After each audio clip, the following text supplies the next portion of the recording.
Sekarang kita mengetahui ada dua kondisi pada objek, yaitu edit mode dan object mode. Saya klik kanan objek kubus saya ini sehingga terpilih. Kemudian di sini saya memilih edit mode dengan menekan tab pada keyboard. Sekarang objek yang terpilih tersebut menampilkan bagian yang kuning di pinggirnya dengan warna sedikit purple pada bagian bidangnya. Saya coba pindahkan pada posisi dari front seperti ini. Coba tidak zoom terlebih dahulu. Kemudian saya shift klik. Oke. Di sini kalau kita melihat dari posisi front, kita melihat ada vertex-vertex atau titik-titik di setiap sudutnya.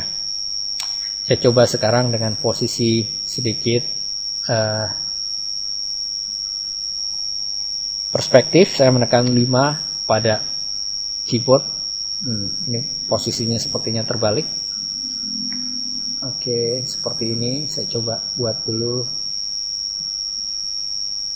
Ya, kita melihat kondisi titik-titik dari objek tersebut. Kemudian di sini kita lihat bagian belakang pun tampak.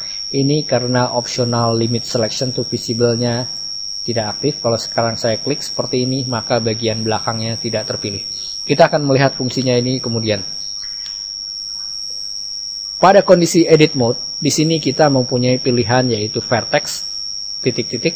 Kemudian yang kedua ada seleksi dengan menggunakan edges atau garis-garis tepi. Kemudian yang ketiga adalah face atau bagian dari plane atau bidang tersebut. Sekarang saya pilih di sini adalah plane. Saya klik kanan pada objek ini, maka sekarang perhatikan. Objek bidang ini terpilih, tapi bidang yang di belakang tidak. Saya klik lagi, dekatkan dengan kira-kira di tengah, klik kanan, seperti itu, klik kanan, seperti ini. Jika kita ingin memilih 2 atau 3 bagian bidang, tekan shift, klik kanan, tekan shift, klik kanan, seperti ini. Ini kalau saya putar sekarang, perhatikan pada bagian sini, objek saya tidak terpilih bidangnya. Saya klik kanan, maka terpilih. Panning, lihat, kemudian saya coba putar lagi pada bagian ini, shift, klik kanan, maka terpilih. Kemudian saya coba rotate bagian bawahnya. Saya shift, klik kanan, maka semua bagian objek tersebut terpilih bidangnya. Saya coba posisinya kembalikan dulu dari kondisi penglihatan dari atas seperti ini. Oke, itu adalah pemilihan seleksi dari bidang. Sekarang saya menekan A untuk diselect. Yang kedua di sini adalah pemilihan edges atau garis tepi. Saya klik kanan pada garis tepi ini, maka terlihat garis tepi ini berwarna kuning. Artinya garis tepi ini adalah terpilih. Shift klik pada tepi ini, shift klik pada tepi ini. Ketika 4 garis bidang ini terpilih, maka otomatis menjadi sebuah bidang yang terpilih. Karena bidang adalah perpaduan dari garis-garis tepi atau edges tersebut. Saya sekarang shift klik ini, shift klik di sini, dan seterusnya. Kemudian saya diselect dengan memilih A pada keyboard. Lalu yang ketiga di sini adalah vertex. Vertex ini mungkin sering sekali digunakan karena kita bisa melihat per titik bagian. Perhatikan di sini saya mendapatkan titik-titik node yang berwarna pink. Jika saya klik kanan, maka terpilih menjadi berwarna kuning. Saya tekan shift, klik di sini, maka kedua titik vertex tersebut terpilih. Shift klik kanan di sini, shift klik kanan, dan lagi-lagi jika 4 vertex ini terpilih membentuk sebuah bidang.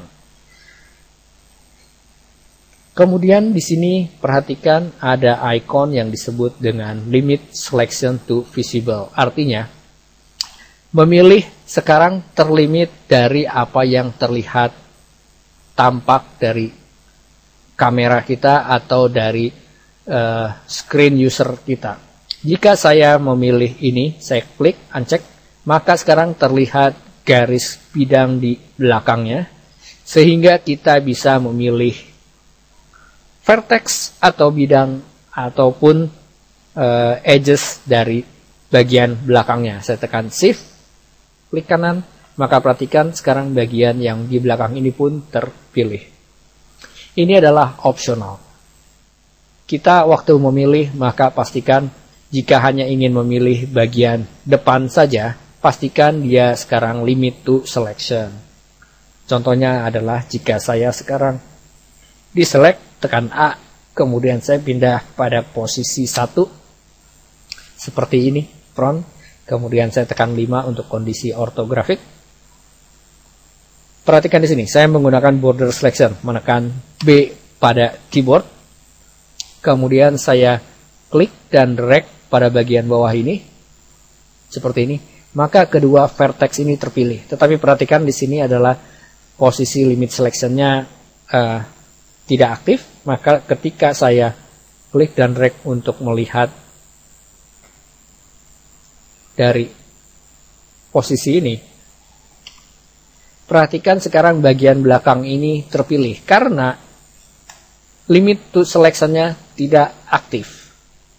Bandingkan sekarang dengan kondisi yang sama, saya tekan 1 untuk kembali kepada posisi front, tekan 5 untuk kembali kepada posisi ortogonal.